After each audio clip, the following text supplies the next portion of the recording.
আপনাদের এক একজনের মর্যাদা প্রেসিডেন্ট প্রধানমন্ত্রীর চাইতে বেশি হয়ে গেছে। কারণ পৃথিবীটা আজ শুধু হাহাকার, আলো নেই কোথাও, আজ শুধুই আধার। কোরআনই দিতে পারে আলোর দিশা, কোরআনই দিতে পারে আলোর দিশা। থাকুক সেথাই যত অন্ধকারী, সাথে নিয়ে যাও কোরআন খানি। ও মুসলমান দাঁড়াও তুমি, সাথে নিয়ে যাও কোরআন খানি। মারহাবা। আপনারা কি খুব কৃপণ? হ্যাঁ, এই চলচ্চিত্র জগতের অভিনেতা অভিনেত্রীরা আর গায়িকারা এসে গান গাইলে 500,000-এর করকরা নোট তার পায়ের নিচে পড়ে, কথা কয় না। আর আমি কোরআনের একটা গান গাইলাম, এটা জোরে মারহাবা দেওয়া যায় না? এই মাহফিলে যারা বাড়ি থেকে এসেছিলেন, আপনাদের পায়ের নিচে জুতো স্যান্ডেল ছিল না, আপনাদের পায়ের নিচে মাটি ছিল না, ভ্যান রিক্সা ছিল না, মোটর গাড়ি, মোটর সাইকেল, বাইসাইকেল, কার, রিক্সা, ভ্যান এগুলো একটাও ছিল না। তাহলে আপনার আমার পায়ের নিচে কি ছিল? বিশ্বনবীর কথা আমাদের শুনতে হবে, ঠিক কিনা? আল্লাহর নবীকে যদি জিজ্ঞেস করি, নবী হ্যাঁ আমাদের পায়ের নিচে তাহলে কি ছিল? আল্লাহর নবী বলছেন, আন্নাল মালাইকাতা লাতাদউ আজনিহাতাহা রিদাল লিতালিবিল ইলমি ওয়াল হিতানু ফি জাওফিল মা। আল্লাহর নবী বলেন, কোরআনে কারীমের মাহফিলে যখন আমি আপনি আসছিলাম কোরআন থেকে বিদ্যা অর্জনের জন্য, আমাদের পায়ের নিচে ওইগুলো ছিল না। তাহলে কি ছিল? নবীজি বলেন, আমাদের পায়ের নিচে ছিল হাজার হাজার রহমতের ফেরেশতাদের পাখা বিছানো। জোরে খান মারহাবা, জোরে বলেন আল্লাহু আকবার। আপনাদের এক একজনের মর্যাদা প্রেসিডেন্ট প্রধানমন্ত্রীর চাইতে বেশি হয়ে গেছে। কারণ এমনও প্রধানমন্ত্রী আর প্রেসিডেন্ট আছে, শয়তানও পাখা বিছিয়ে দিতে ভয় পায়, কথা কয় না। এই যে ইসরায়েলের প্রধানমন্ত্রী, এটা কি একটা মানুষ? কথা বলে না। আমার ফিলিস্তিনের আবাল বৃদ্ধ বনিতা, নারী, শিশু, এক একজন শিশু ফুলের পাপড়ির মতো চেহারা তাদের, এরকম টোকা দিলে মনে হয় রক্ত বের হয়ে যাবে। পয়গম্বরের চেহারা, রাসূল করিম সাল্লাল্লাহু আলাইহি সাল্লামের যোগ্য উত্তরসূরির চেহারা, জনগণ ঠিক কিনা? আমাদের মুসলিম জাতির ভবিষ্যৎ তারা প্রায় 20,000-এর মতো শিশুকে তারা পাখির মতো গুলি করে হত্যা করেছে। ওই প্রধানমন্ত্রীকে আমরা কি মানুষ বলতে পারি? এই জোরে বলেন না কেন মানুষ বলতে পারি? যে আমার নারীদেরকে হত্যা করেছে, যে আমার আবাল বৃদ্ধ বনিতা হযরত উলামায়ে কেরামদেরকে হত্যা করেছে, এই প্রধানমন্ত্রীর পায়ের নিচে ফেরেশতা তো দূরের কথা, শয়তানের পাখাও বিছানো নাই, কথা বলেন ঠিক কিনা? সুতরাং আপনারা যারা আজকে কোরআনের মাহফিলে এসেছেন, আপনাদের মর্যাদা এক একজনের প্রধানমন্ত্রী প্রেসিডেন্টের চাইতে বেশি হয়ে গেছে। আলহামদুলিল্লাহ কর, আলহামদুলিল্লাহ বলেন। এমনকি আসমান জমিনে যত সৃষ্টিজীব আছে, আপনার জন্য আল্লাহর কাছে ক্ষমার দোয়া করেছে। এমনকি আপনি যেই রাস্তা দিয়ে এসেছেন, পুকুর, পুষ্কানি, নদী, নালা, খাল, বিল, যত জলাশয় আছে, ওখানে মাছ সহ জলজ যত প্রাণী বসবাস করে, আমার আপনার জন্য আল্লাহর কাছে ফেরেশতাদের কাতারে শামিল হয়ে তারা দোয়া করেছে, আল্লাহ এনাদের ক্ষমা করে জান্নাত দিয়ে দেয়। তাহলে কি আমরা ঠকলাম না জিতলাম? ঠকেছি না জিতেছি? না, যারা ওই যে ওইখানে বসে থেকে চা খাচ্ছে, যে বাজার লাগাইছেন আপনারা, এখানে লিখে দেওয়া হয়েছে কোনো প্রকারের কসমেটিক্সের দোকান দেওয়া যাবে না, আজকে দেওয়া গেছে বেশি, কথা কয় না? ওটা আবার আলাদা মার্কেট হয়েছে, এদিকে দেখলাম আমি। এখানে আপনারা মনে হয় দেখেন নাই নাকি? হ্যাঁ, শুধুমাত্র যুবকেরাই সেখানে গেছে, পুরুষেরাই সেখানে গেছে, মহিলা যায় নাই। এই চাচা সবই তো ঠিক গেছে। গেছে নাকি? তার মানে সমান তালে ওরা নাকি হাতে মোজা পায়ে মোজা আর নেকাব করে মুখ টুক ঢেকে গেছে নাকি? আমি তো আসতে দেখলাম আমরা বাংলাদেশের মানুষ শুধু উল্টাপাল্টা করি। কথা কন না কেন? আমরা বড় গাছে টোপা দেই না ছোট গাছে টোপা দেই? হ্যাঁ, ছোট গাছে টোপা দেওয়া দরকার কিনা? কারণ গরু ছাগল ওইটারই তো নষ্ট করবে, ওইটাই তো খাবে। কথা বল। কিন্তু আমি যখন এই বাজারটা পার হচ্ছিলাম মার্কেট, আমি দেখলাম বুড়ি মহিলা অন্তত 85-80 বছর বয়স হবে, তার হাত মোজা পা মোজা পুরা পাত মস্তক মনে হয় একটা মূর্তি যাইতেছে। কথা কয় না? আর 25 বছরের তাগারা যুবতী সফান সফান, পুরা বডির ভিতরে পোশাক আছে না নাই বোঝা যায় না। কথা বলে না।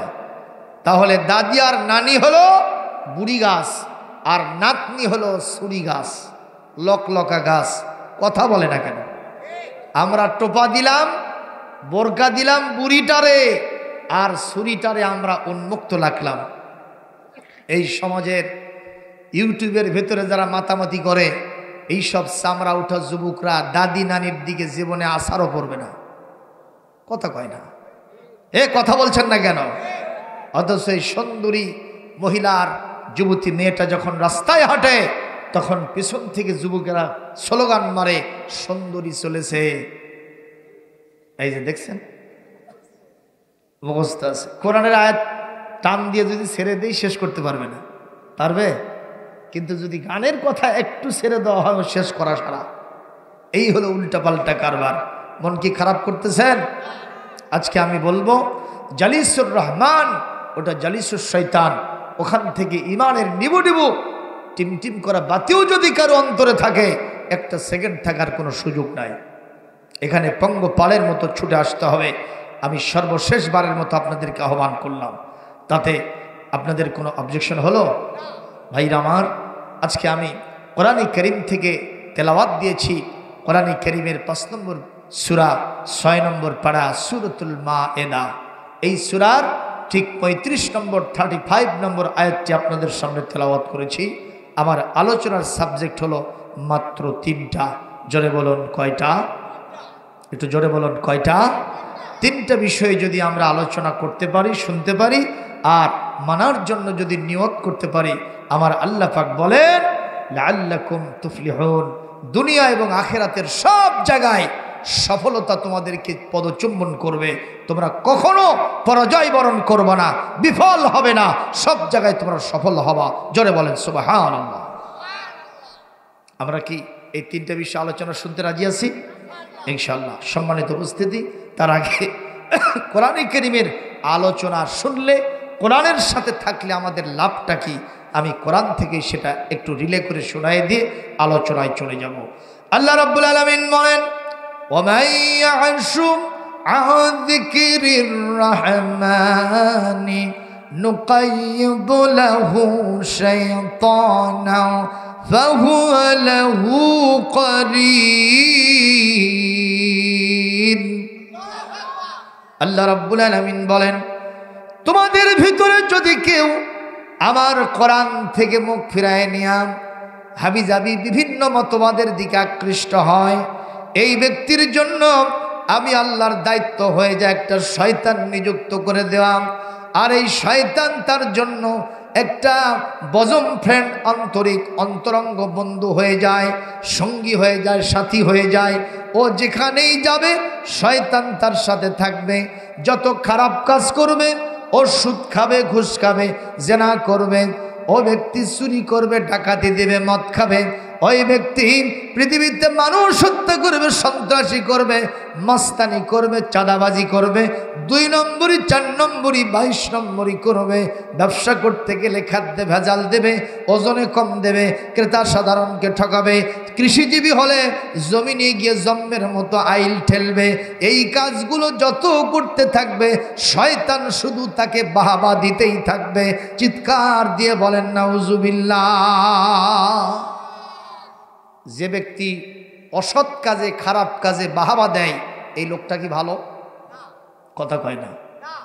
একটা মানুষকে হত্যা করেছে, যদি কেউ এসে বলে ভালো কাজ করছে, তাহলে এই লোক হত্যাকারীকে সমর্থন দেওয়ার কারণে প্রকারান্তরে সে নিজেও হত্যাকারী হয়ে গেছে। কথা বলে না কেন? তো শয়তান আমাদেরকে খারাপ কাজে বাহাবা দেয়। আর যদি কোনো মানুষ ভালো কাজ করে, নামাজি হয়, দিনদার হয়, পরহেজগার হয়, যদি সে দান সদকাকারী হয়, আল্লাহ রাস্তায় মানুষকে ডাকে, যদি সে ব্যক্তি কোরআন শেখে, যত প্রকারের ভালো কাজ, বাবা মার সাথে সম্পর্ক ভালো রাখে, স্বামী স্ত্রীর সম্পর্ক অটুট রাখে, মানুষের কাজে সৎ কাজের আদেশ, অসৎ কাজের নিষেধ করে, শয়তান তখন বেজার হয়ে যায়, শয়তান তখন কাঁদতে থাকে, শয়তান তখন বুক ফাটা আহাজারি করতে থাকে, চিৎকার দিয়ে বলেন আল্লাহু আকবার। আর জোরে বলেন আল্লাহু আকবার।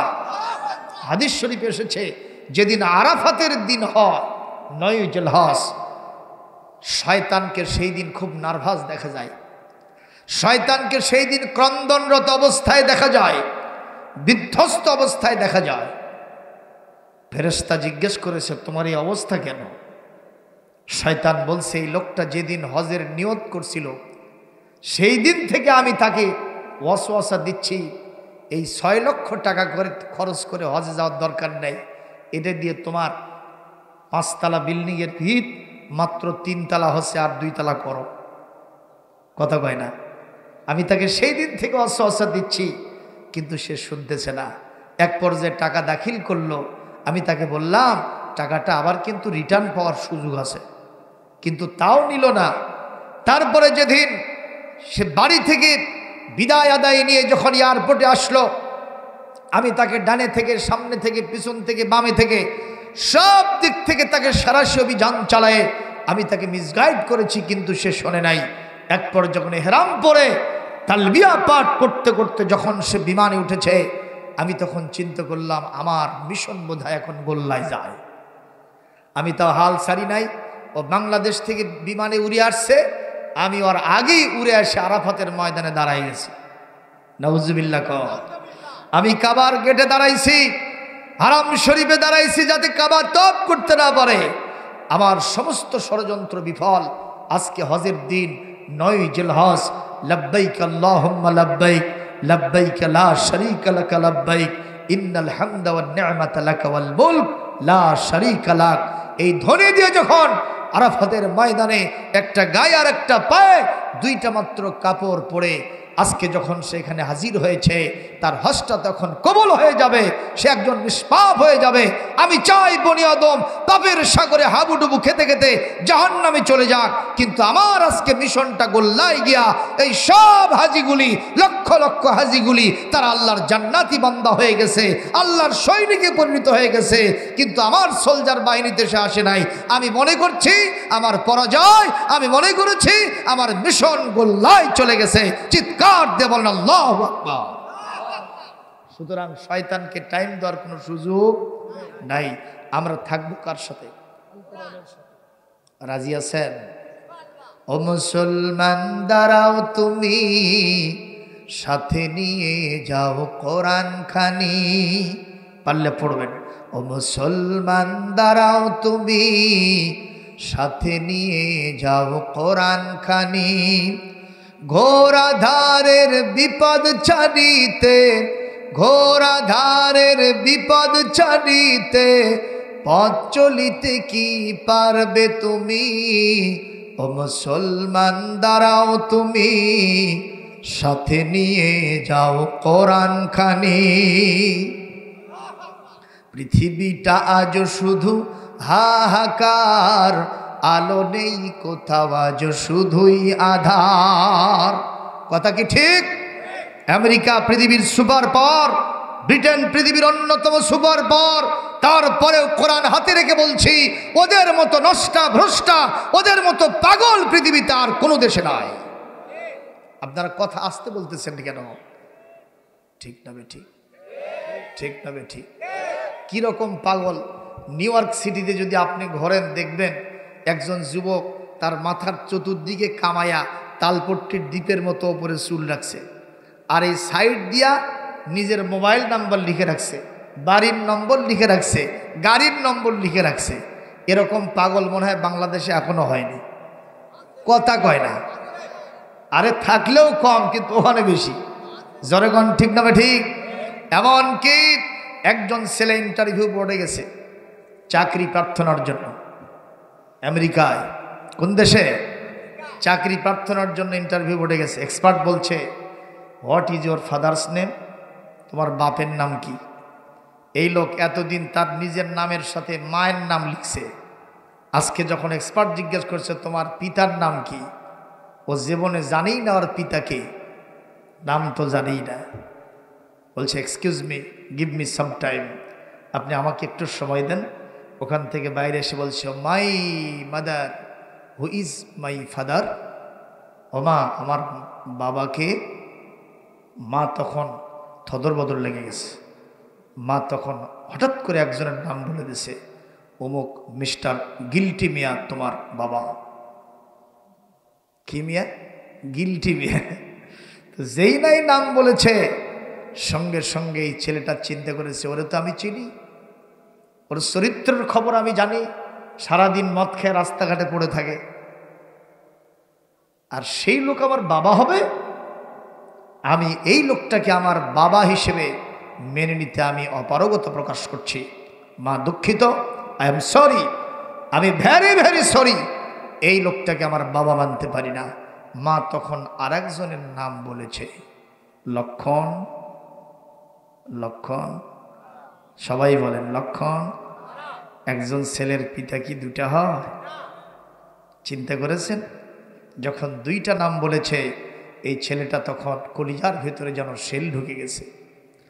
ছেলেটা খুবই দুঃখে, মনের ব্যথা বেদনায় আদালতের কাছে গিয়া মামলা দায়ের করেছে, আমি আমার পিতার আইডেন্টিটি চাই, পরিচয় জানতে চাই, আমার পিতাকে আমাকে জানায় দিতে হবে।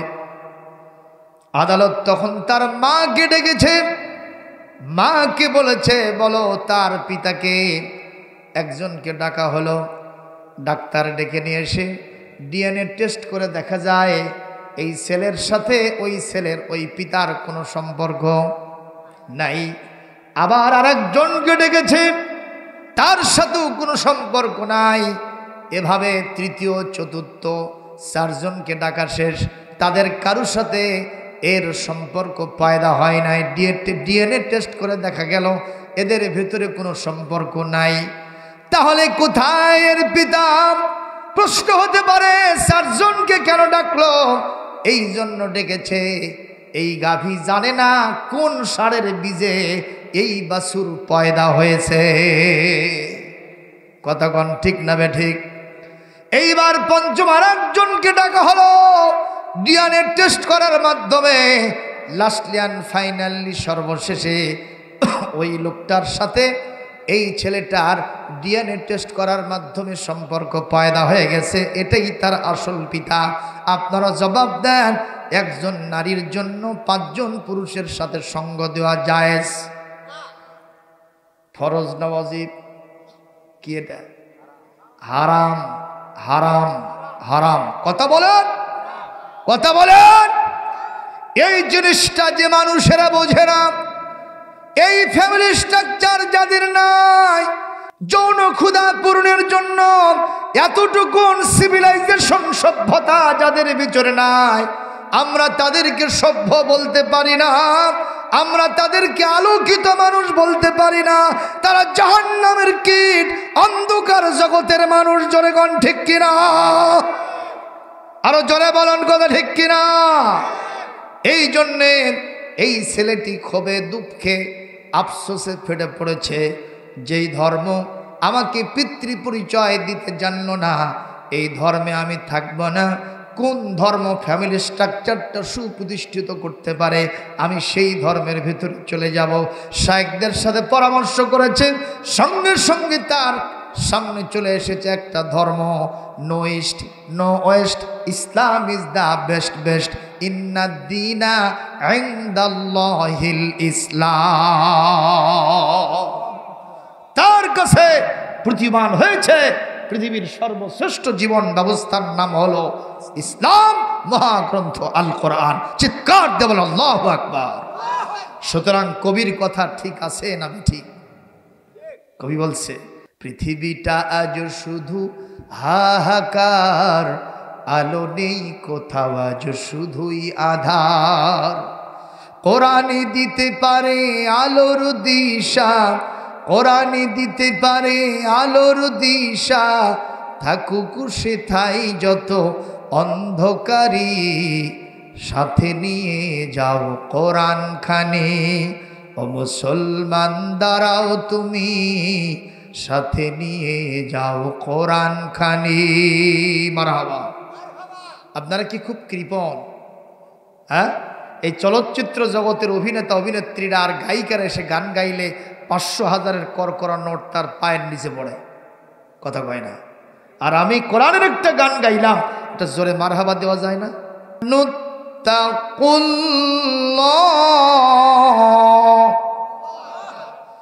ইত্তাকুল্লাহ ওয়াবতাগু ইলাইহিল ওয়াসিলাতা ওয়াজাহিদু ফি সাবিলিহি লাআল্লাকুম তুফলিহুন।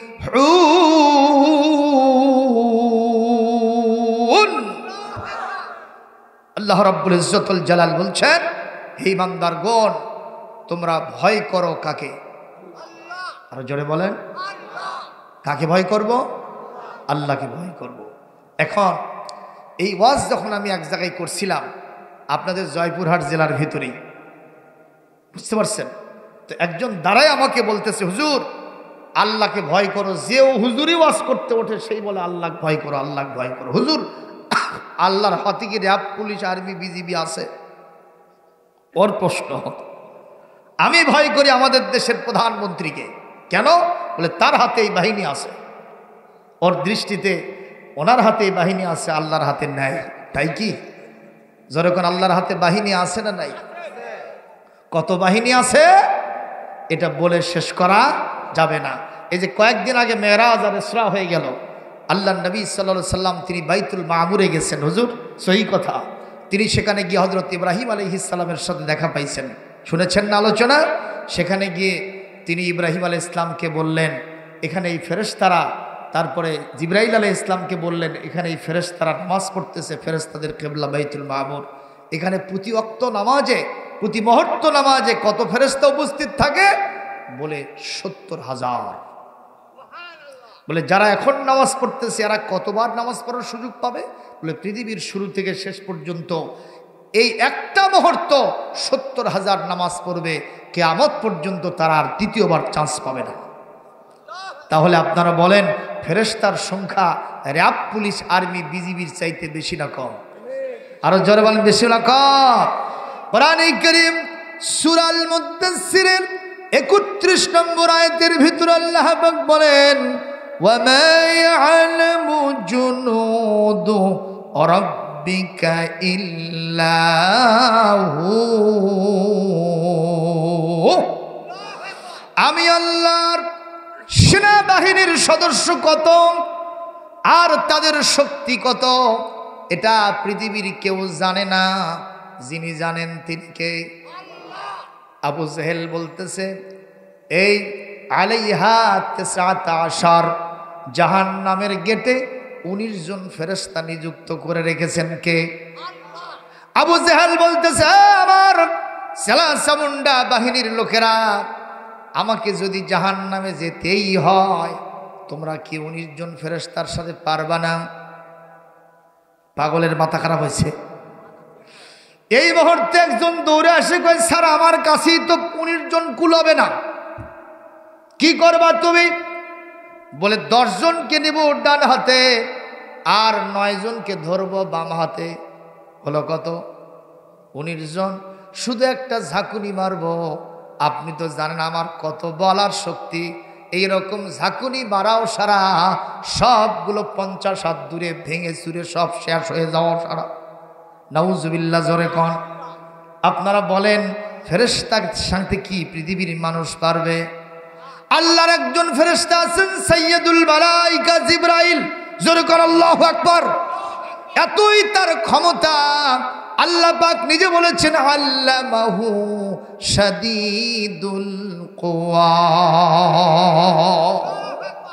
এতই তার ক্ষমতা, এতই তার দাপট, এই গোটা পৃথিবীটাকে যদি তিনি উল্টায় ফেলতে চান, একটা কর্নারে তার 600 পাখার একটা পাখার অংশ শুধু ভেতরে ঢুকায় দেয়া এরকম একটা সারা মারবেন, গোটা পৃথিবীটা লণ্ডভণ্ড হয়ে যাবে। এরকম শক্তি জিবরাইল আলাইহিস সালামকে যিনি দিয়েছেন তিনি কে? সেই মহান আল্লাহর শক্তি কম না বেশি? একটু জোরে কম না বেশি? আল্লাহ রাব্বুল আলামিন বলেন কাবিয়ুম শাদীদ আলা কুল্লি শাইইন কাদির ফাআলুল লিমা ইউরিদ।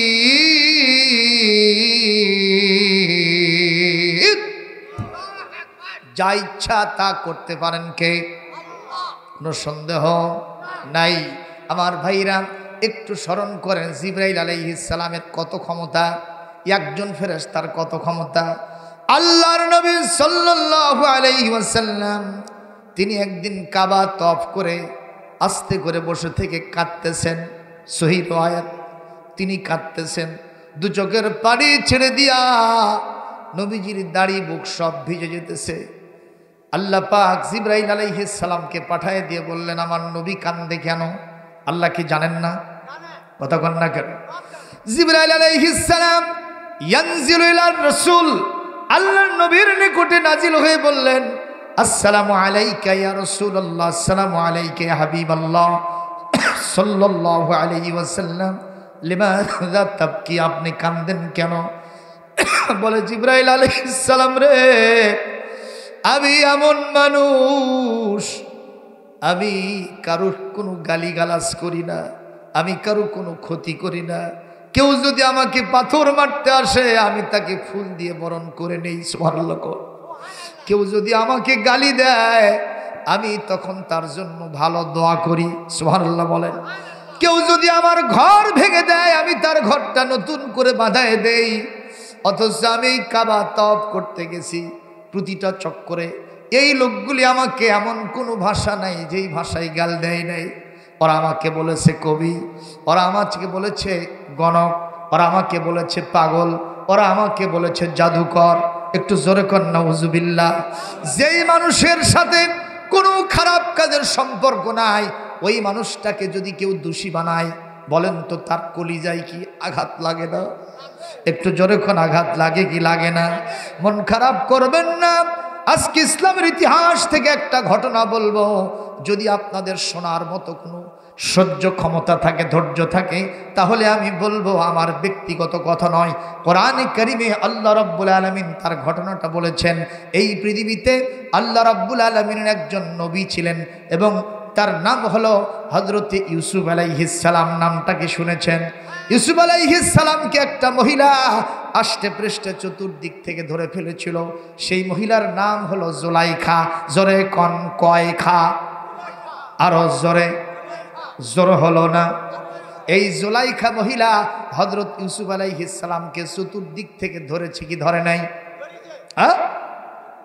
বারবার তারে বলেছে হাই তালাক। এই যে হুজুর জানে আপনাদের এলাকার ওস্তাজুল ওলামা, সুবহানাল্লাহ কোন, এইসব হুজুর মঞ্চে থাকলে আলেমদের কোনো টেনশন নেই, কারণ এগুলো হলো পাওয়ার হাউস। মারহাবা জোরে কর। আপনাদের কষ্ট হচ্ছে নাকি? বাবা তোমরা মাদ্রাসার ছাত্র, 12টার পরে ওদের তো থাকার কায়দা নেই। তোমরা একটু বসো শোনা, আর একটু বসো। আর 12টা তো বাজেনি। কি হুজুর সাহেব নিয়ে যাচ্ছেন আপনি? এখনই যেতে হবে? আচ্ছা, যেহেতু ওদের আবার রাত 4টার সময় উঠে সবক শুরু করতে হয়, ঠিক না ভাই? ঠিক। আমার ছেলেও তো মাদ্রাসায় পড়ে। যাও, তোমাদেরকে অনুমতি দিলাম, শোনারা তোমরা যাও। আর একটু সবাই মিলে জিকির করেন সুবহানাল্লাহ আলহামদুলিল্লাহ লা ইলাহা, সুবহানাল্লাহ আলহামদুলিল্লাহ, সুবহানাল্লাহ আলহামদুলিল্লাহ লা ইলাহা,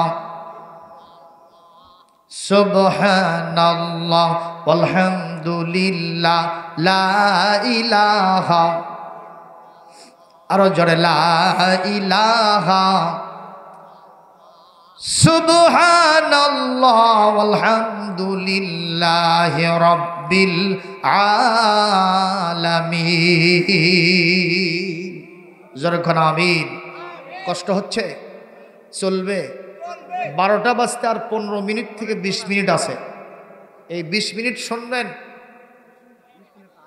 হ্যাঁ সবাই শুনবেন আলোচনা। দেখি কারা কারা কারা কারা ওয়াজ শুনবেন না।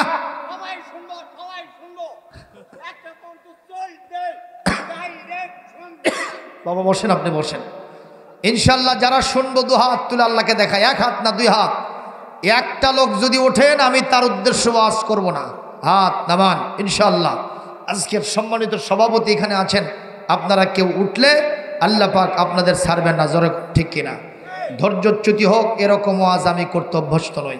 খেয়াল করেন, জুলাইখা ইউসুফ আলাইহিস সালামকে ডাকতেছে হাই তালাক। হাই তালাক মানে এসো, এর যায় ইলাইয়া, তুমি আমার দিকে এসো, কাম হিয়া, আসো। ইউসুফ আলাইহিস সালাম দেখলেন, কথাটা কি শুনতেছেন? ইউসুফ আলাইহিস সালাম দেখলেন, কেরে এই মহিলার বাড়িতে আমি আজ অনেক দিন যাবৎ থাকি, আমি শিশু থেকে এখন যুবক বয়সে পৌঁছে গেছি। এই মহিলা আমাকে জীবনে অনেকবার ডেকেছে, কিন্তু আজকে ডাকার ভঙ্গি আর আগের ডাকার ভঙ্গি, দুইটার ভিতরে ফার ডিফারেন্স, আকাশ আর পাতাল তফাৎ। কথা কয় না? যার মাথার ভিতরে ঘিলু আছে, কে কি উদ্দেশ্যে ডাকতেছে, ওই কথার ঠাড়ি ঠুরে চোখ কোন দিকে পাকাইতেছে, মুখের ভাঁজ দেখলে বুঝতে পারে যে ওই কি চায়। এ কথা বলেন না কেন? ঠিক না? তার উনি তো ভাবি পয়গম্বর, নবুয়তের সিলসিলায় তার নাম জানে, ওনার ইন্টেলেকচুয়াল পাওয়ার, মাথার ভিতরে মাল আছে না নাই? ব্রেন বুদ্ধি কম না বেশি? সুবহানাল্লাহ জোরে কম। উনি বললেন মনে মনে যে না, বহুত দিন তোমার ডাকে সাড়া দিয়েছি গেছি, কিন্তু আজকে যাওয়া যাবে না। নিঃসন্দেহে এর ভিতরে একটা অবৈধ প্রেমের সুরসুরি আছে, ঠিক না? ঠিক কর। ইউসুফ আলাইহিস সালাম জান নাই, আজ ডাকে, কাল ডাকে, পরশুদিন ডাকে, বারবার খালি ডাকে। ইউসুফ আলাইহিস সালাম চিন্তা করলেন, আমি তো মহা একটা ফেতনার ভেতরে পড়ে গেলাম। এই পৃথিবীতে নারীদের ফেতনা হলো সবচেয়ে বড় ফেতনা। হাদিস শরীফ বলা হয়েছে ফাত্তাকুদ দুনিয়া ওয়াত্তাকুন নিসা। এই পৃথিবীতে 2টা জিনিসকে বেশি ভয় করো, একটা হলো দুনিয়া আর একটা হলো নারীদের ফেতনা। যদি কোন ঠিক কিনা?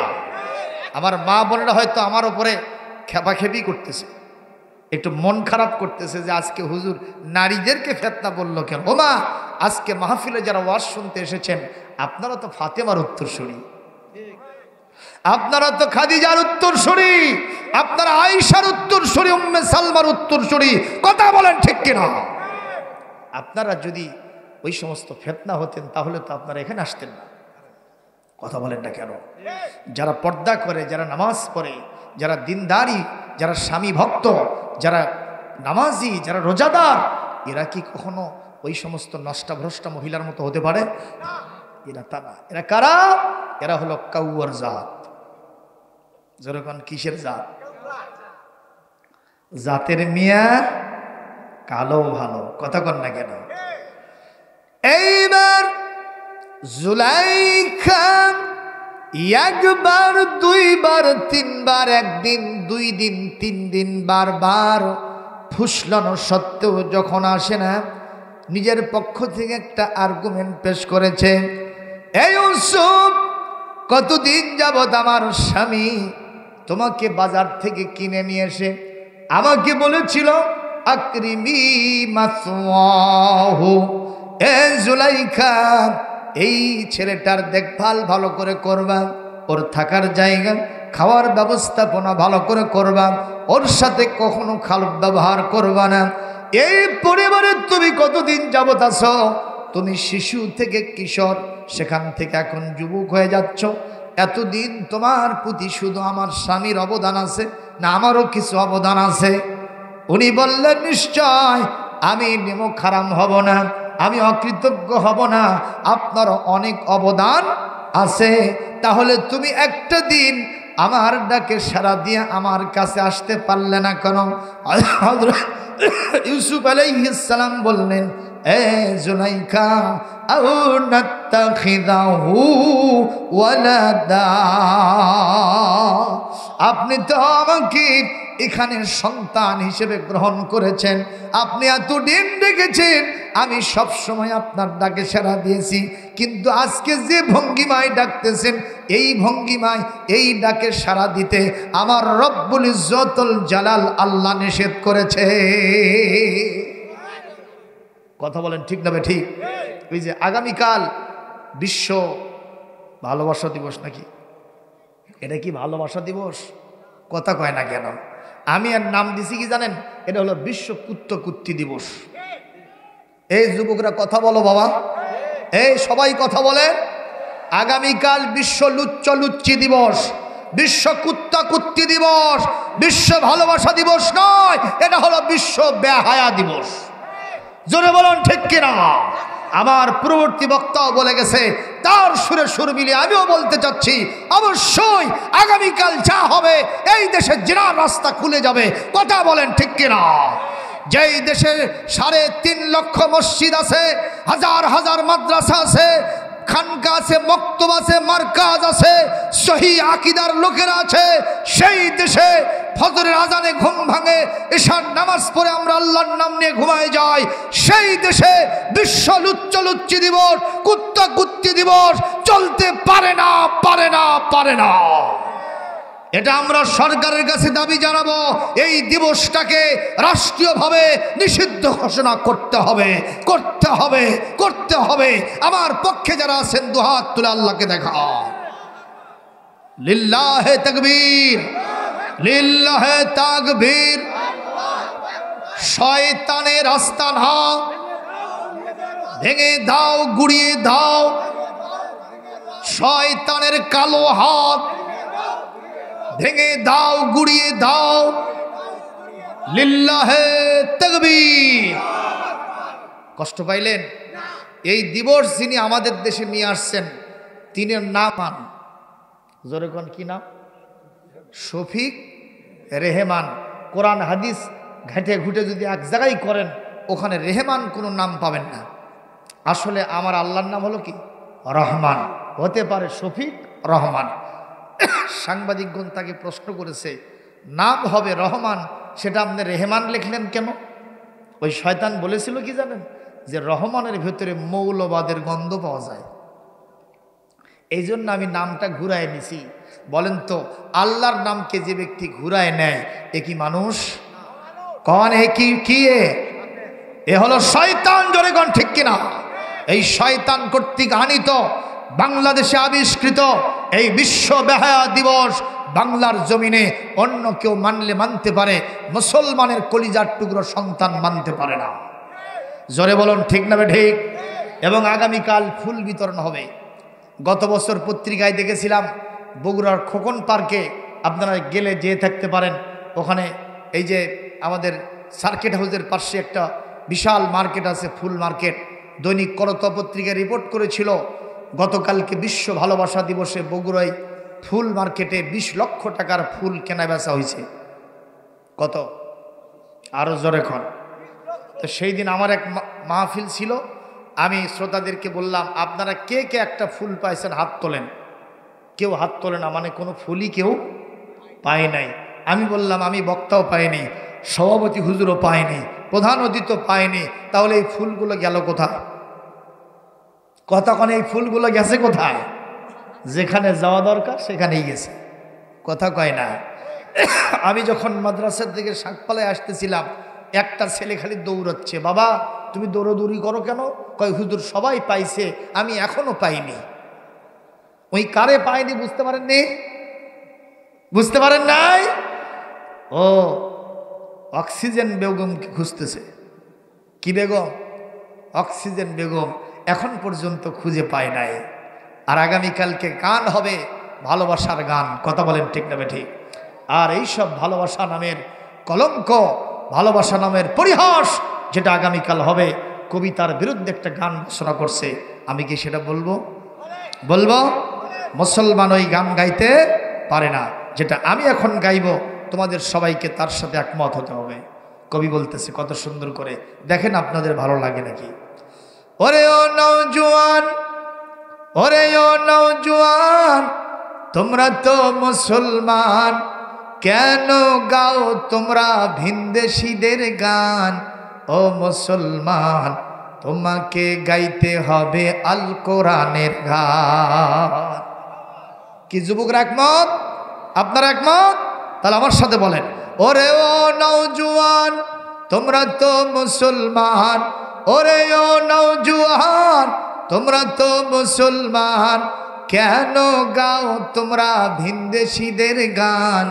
ও মুসলমান, তোমাকে গাইতে হবে আল কোরআনের গান। বলেন, তোমাকে গাইতে হবে, আরো জোরে, তোমাকে গাইতে হবে।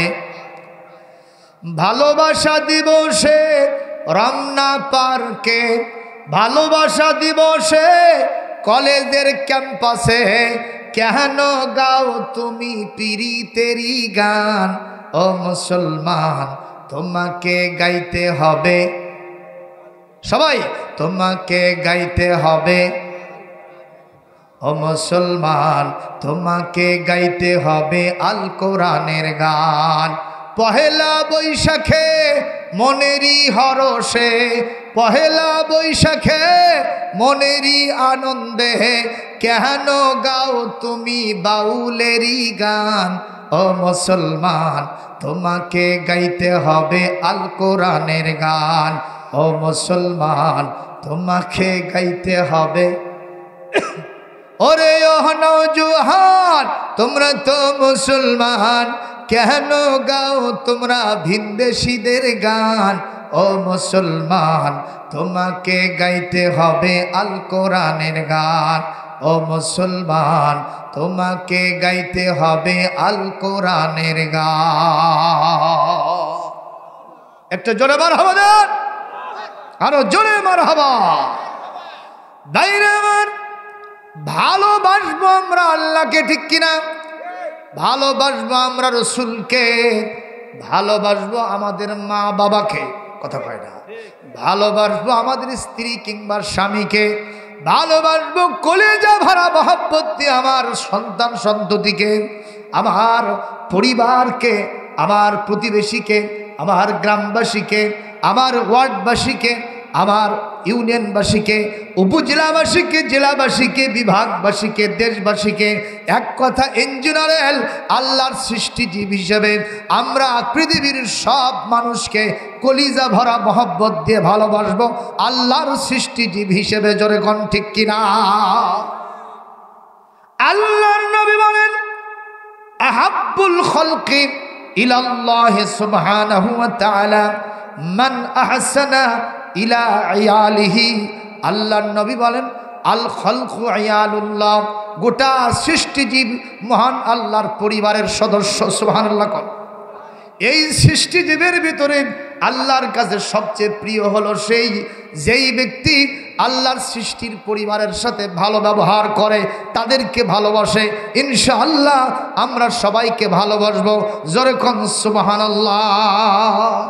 তাই বলে ওই আব্দুল করিমের মেয়ে, যার সাথে আমার 14 গোষ্ঠীর সম্পর্ক নাই, আমি তাকে অবৈধ প্রেমের বন্ধনে আবদ্ধ করার জন্য আমি তাকে বলবো, ফুলটা দিয়া আমি তোমার কথার কাছেও যাওয়া যাবে না। এর থেকে নিকৃষ্ট পথ এবং পন্থা আর একটা হতে পারে না।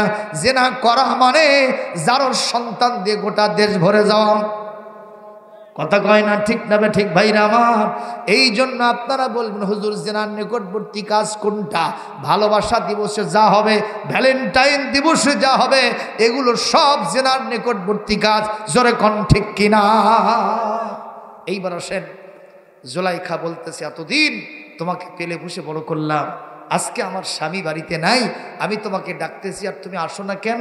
কয় এতদিন দেখেছেন অত্যন্ত স্নেহ ভরা মন নিয়ে আদর যত্ন করেছেন, কিন্তু আজকে আমি যখন বয়সপ্রাপ্ত হয়েছি, বালেগ হয়েছি, আমার ভিতরে যখন যৌবন ঢুকেছে, আপনি ডেকেছেন আমাকে কি জন্য সেটা আমার বোঝা শেষ। মারহাবা কোন? এই জন্য আপনার ডাকে আজকে আমি সাড়া দিতে পারিব না। সুবহানাল্লাহ। আর আমাদের যুবকরা হলে কি করতো? বাবা পাইয়া গেছি রে, কতক্ষণ ঠিক না বেঠি? আহা, এইসব যুবকদেরকে বলবো, বাবা ইউসুফ আলাইহিস সালামের সবকটা গ্রহণ করো। উনি আলোকিত মানুষ, উনি ওই আমলটা করে খারাপ করেন নাই। আজ শত শত বছর আগের ঘটনা, হাজার হাজার বছর আগের ঘটনা এখন পর্যন্ত কোরআনে সেটা কোট করে দিয়েছেন। স্বর্ণাক্ষরে গোটা পৃথিবীর সব মুসলিমদের মুখে মুখে ইউসুফ আলাইহিস সালাম আছে না? এবং আল্লাহ বলেছেন আহসানুল কাসাস, কোরআনের ভিতরে যত ঘটনা আছে ইউসুফের ঘটনা সবচেয়ে শ্রেষ্ঠ ঘটনা। জোরে কর আল্লাহু আকবার। কষ্ট হচ্ছে, ইউসুফ আলাইহিস সালাম গেলেন না, আবার ফুসলায়। চিন্তা করলেন এতদিন ধরে ডাকে, দেখি কি করে যাইতে। একদিন এক্সপেরিমেন্টলি, পরীক্ষামূলকভাবে জুলাইখার সাথে ঘরের ভিতরে ঢুকছে। তো রাজ দরবারে তো আর একটা দরজা থাকে না। রাজ দরবারে, আগেকার রাজ দরবারে অন্তত পক্ষে 7টা গেট থাকতো, ঠিক কিনা কর? ইউসুফ আলাইহিস সালামকে ভেতরে ঢুকাইয়া ক্রাশ করে দরজা বন্ধ করছে। একটা নয়, দুইটা নয়, গল্লাকাতিল আবওয়াব।